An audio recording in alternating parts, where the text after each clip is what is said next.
আজকে আমি জলপাইয়ের টক আচার বানাবো। এর আগে আমি মিষ্টি আচার বানিয়েছি, তো ভিডিওতে দেওয়া আছে, দেখে নেবেন। তো মশলাটাকে আমি ভেজে নিয়ে শিল বাটায় গুঁড়ো করে নিব, বেটে নিলাম। আর এই দিকে জলপাইটাকে একটু করে কেটে নিলাম যেন পুরো মশলাটা ঢুকে। তো লবণ হলুদ দিয়ে আমি সেদ্ধ করে নিব। সেদ্ধ হয়ে গেলে আমি জলটা ঝরিয়ে একটু লবণ আর একটু হলুদ দিয়ে সুন্দর করে মেখে আমি রোদে শুকাতে দিব। হাত দিয়ে মেখে নিচ্ছি। তো অনেকটাই জলপাই নিয়ে আসছিলো, একটা দুটো করে লবণ দিয়ে খেতে খেতে এই অবস্থা।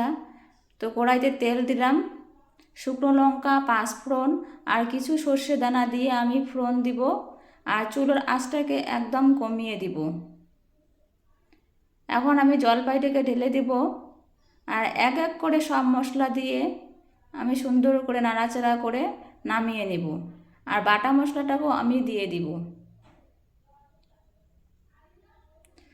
তো এখন আমি নাড়াচাড়া করে নামিয়ে নিব। ঠান্ডা হয়ে গেলে আমি একটা জারে ঢুকাই নেব। তো এতক্ষণ ধরে আমার ভিডিওটা দেখার জন্য অনেক অনেক ধন্যবাদ।